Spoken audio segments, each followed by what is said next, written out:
Hello guys, it is Gate of Theories here, and so Riverdale Season 4 is officially over after the 19th episode. Of course, this season was meant to have the full 22 episodes, however, because of the current crisis, it's been cut back to 19 episodes, and it had to be cut short of 3 probably very important episodes. Has this damaged the season overall? Maybe, but we can't answer that until we get those remaining episodes, which are now going to be in Season 5. So, because Season 4 is officially done and over with today, we're going to be discussing just how good it actually was. Was it any good at all? So today, we're going to be reviewing the 4th season of Riverdale and seeing just whether it lived up to the Riverdale standards that we're used to. But before we go any further, please make sure that you click that red subscribe button down below and have your notifications turned on. Now, for this review, we're going to split it into 2 main parts: characters and the overall storyline and themes of the season, as this season didn't really just stick to one main theme. So to start off with, let's talk about the different characters. What's best to start with than the main cover of the comics that inspired this show and the main character in Riverdale himself, Archie Andrews. Oh, wait. Yeah, I forgot. He wasn't in this season whatsoever.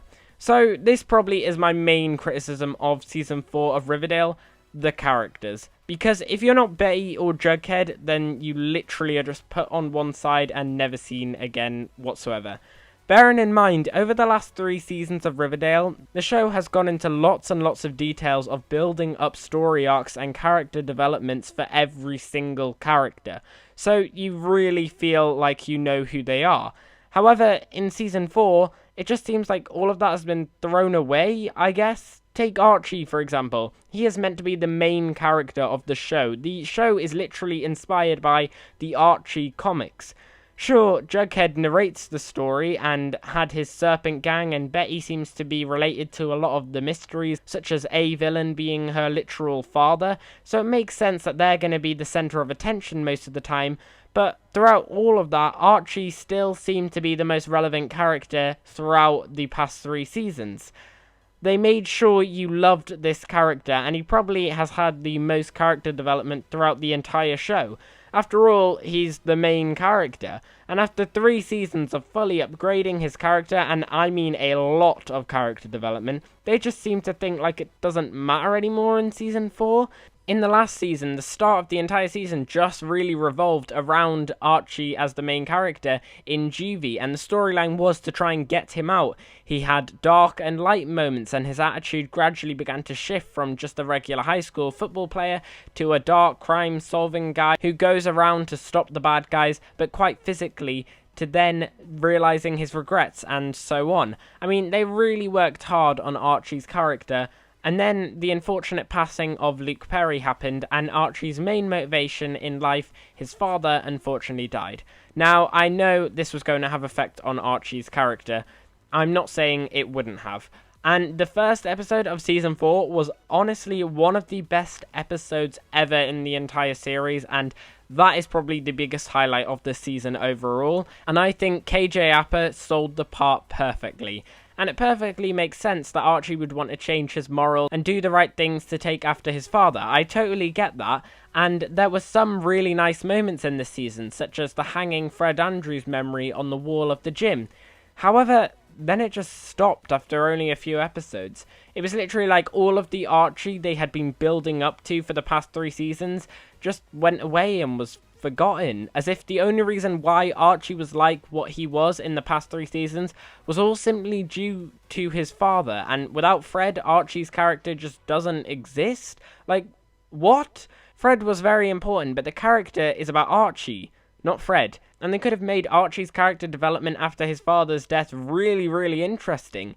However, they just didn't. Instead, Archie creates a children's centre and a gym for some reason, but mainly to celebrate his father, and that takes up around maybe 4 episodes. And then there's this really strange storyline of a group trying to attack the gym and Archie stopping them, but that's basically about it. And that storyline just basically gets forgotten about once Jughead takes over. Literally, the storyline was only invented, I think, to keep Archie in the actual show, because from about halfway through the season, He's never used for character development, but only ever as an extra person who Jughead or Betty needs now, such as Betty's new love interest.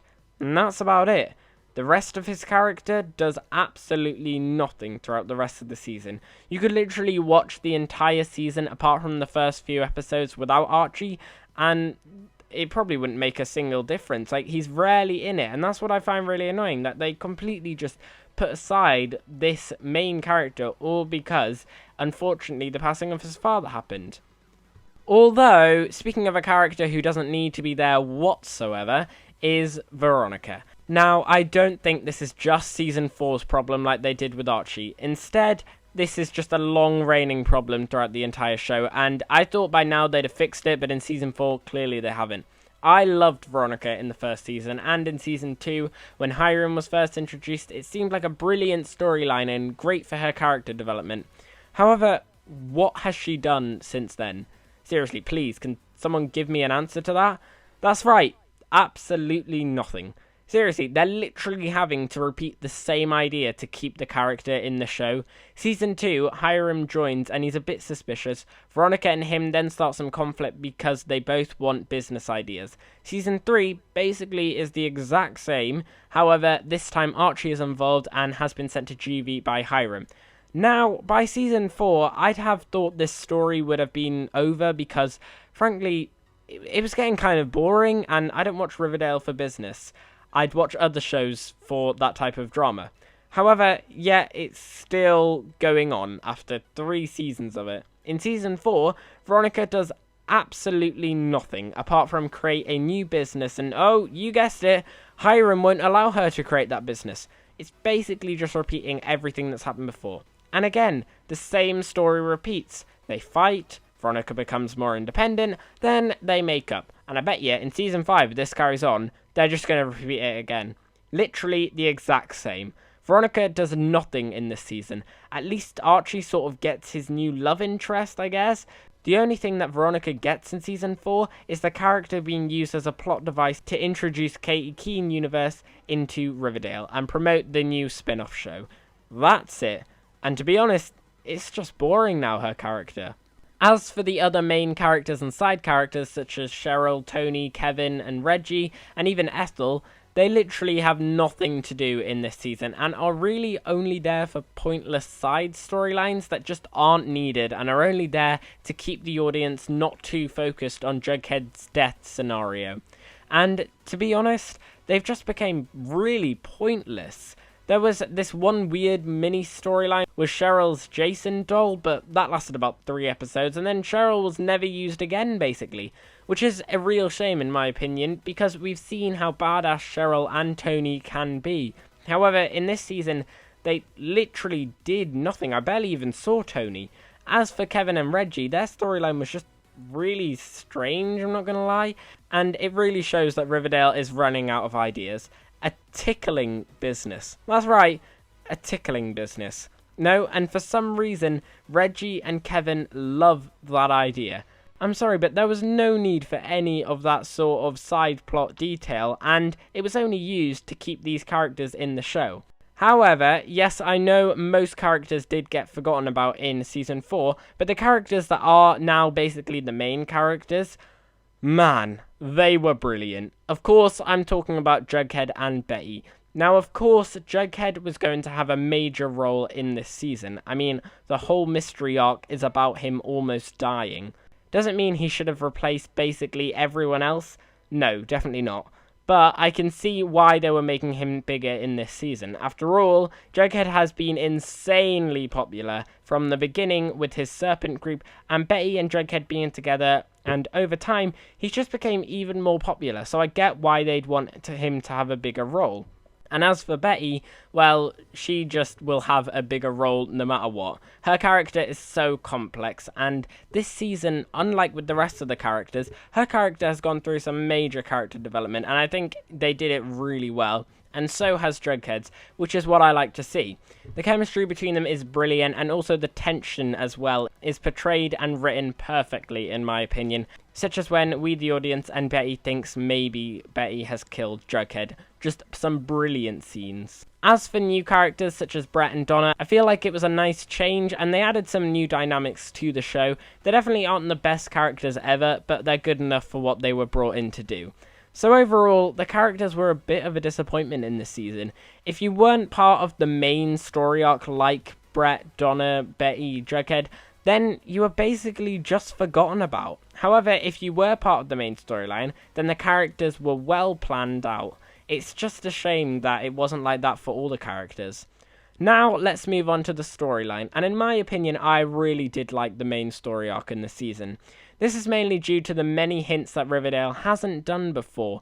To get the audience more engaged, there was many flash-forward scenes with dates on, leading to many theories about Jughead's supposed death. And to be honest, it gave the audience something to look forward to, as some of the early episodes, in my opinion, I didn't necessarily find that interesting, and I'd say that was one of the problems with the stories in Season 4. It took a lot of episodes before the main story arc of Jughead's supposed death actually took place, and once it did, it was like a roller coaster, and I didn't want it to stop. The storyline was carefully and thoroughly executed. However, the episodes leading up to it didn't have the same spark, and that was for one main reason. There was too many storylines. Previous seasons of Riverdale, of course, have had side story arcs. I mean, Season 3 had the story arc of Archie and Hiram, with the story arc of the Gargoyle King, with lots more main story arcs such as The Farm. However, they all seem to link up with one another, and you could easily see that throughout the season. I feel Season 4 needed to be more like Season 1. We knew right from the beginning what the main story arc was. It was about Jughead's death, similar to Jason Blossom's death in Season 1. Season 1 basically had the whole story arc surround Jason Blossom, and it never really moved away from that. There was no side story arcs whatsoever. Every character was part of this main mystery surrounding Jason Blossom. Season 4, I felt, needed this. The main story arc was really strong. However, it needed to be the only story arc, otherwise it ruined parts of the season. And I think the most accurate reason for this was because of the introduction of Stonewall Prep, leading the main storyline to not even happen in Riverdale, so there was barely any chance of anyone else's stories to join up with the Stonewall one. Now, I'm glad they moved it away from just the town of Riverdale. That makes sense, as they've had many seasons in the town now. However, unlike Season 3, where all these different story arcs came together, it was almost impossible for any of the other storylines in Season 4 to join with the Jughead Death storyline, as it was taking place somewhere else. Now, this unfortunately led to the beginning of Season 4, where I've discussed in a previous video why I didn't like it. And if you want to check that out, then you can go and click the card up there, or you can find the link in the description. And the main reason was because every character had a different storyline, but none of them were connected.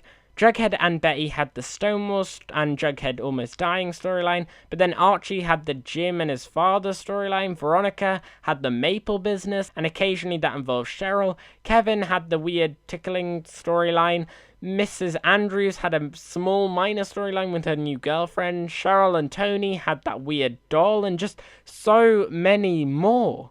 Like, slow down, Riverdale, because every storyline was so completely different from one another, and all took place in mainly one location, such as Jughead's at Stonewall, Archie's at the gym, Cheryl's at her house. It just created each episode to have a strange feeling of just separate stories, as if I was watching many episodes in one episode. Rarely did characters ever meet up unless if they were in school. Like, can you think of one moment where, let's say, Veronica and Betty meet up in this season about Veronica's Maple business and her storyline? Nope, I can't, because it doesn't happen, because they're so separate now. This led to the beginning of the season just being so separate from everything else, as each episode jumped from one scene to another that weren't linked in any form whatsoever. You were practically watching 5 different episodes in one, and it's way too much. And then the worst thing happened. Finally, when you have all these stories and they're beginning to get a bit interesting, the main story arc of Jughead's death takes over, and then literally we never return to any of these past mini storylines from before that each character had. Take Archie as an example. His story arc revolved around the gym, some bad people were there, but then Jughead's storyline happened, and then we literally never visit the gym again, apart from a few moments with Hiram Lodge for the rest of the season. That's it. That whole storyline of the gym that had been building up for half the season was never properly wrapped up. I know you could say when they hang up the Fred design thing, it could be a sort of way of wrapping it up, but either way, it's like it never existed before, and it just completely gets forgotten as soon as the Jughead Death storyline comes in. So, the series goes from having so many different complicated storylines that don't relate to one another, to then cutting them all off for the main story arc and bringing in characters such as Veronica and Archie just to make them still relevant to the plot, I guess. And then, straight after, a bunch of new storylines take place. It just doesn't fit. Maybe if we had more episodes, it might have all fitted, and the finale might have properly revolved around resolving the tape mystery, and it relates to Stonewall or something, but it was really strange to just go from, like, Jughead almost dying to then basically forgetting it ever happened for the remainder of the season and completely switching to a new mystery about VHS tapes. And the season just kept on doing it. It just kept on not resolving storylines, and then as soon as a new main one came along, it just completely forgot about it. Like, I feel like the tapes and the Jughead story need to be two separate seasons. So obviously in the finale something was going to tie them. Otherwise, I don't know what the show's doing. So overall, season 4 wasn't very consistent with its characters and storylines / arcs. The main characters such as Betty and Jughead and the main story arc of Jughead's almost death is brilliant, don't get me wrong about that. And the bits that the series focuses on are well thought out and constructed, and I'd say it is one of the best mysteries of all Riverdale, as the Goggle King got slightly weird. However, this season basically just forgets and moves straight past everyone else that the show has been building up over the past 3 seasons, which really is disappointing. It gets too compacted with different storylines and tries to cram them in with the main story arc that just ends up overshadowing everything else, so they become pointless and forgotten, quite literally. So, I liked the mystery and I liked Betty and Jughead, but everything else I just didn't enjoy as much. I don't think it's the worst season ever, as it did have some really great stuff in it, but I think Riverdale really needs to think about its priorities and who to focus on in a season, else it just doesn't work, and maybe for season 5, they need a big change. But anyway guys, that is the end of the video. I hope you have enjoyed it. If you have, make sure that you smash that like button down below and subscribe to the channel if you haven't already. Make sure you leave in the comment section down below your reviews and your thoughts on Season 4 of Riverdale. Whether you think it was way better than any other season, whether you think it wasn't as good as all. Make sure you leave all your thoughts and problems with the season and good parts of the season all down there below. And as always, we've been here at Theories. Thanks for watching, and I'll see you guys later.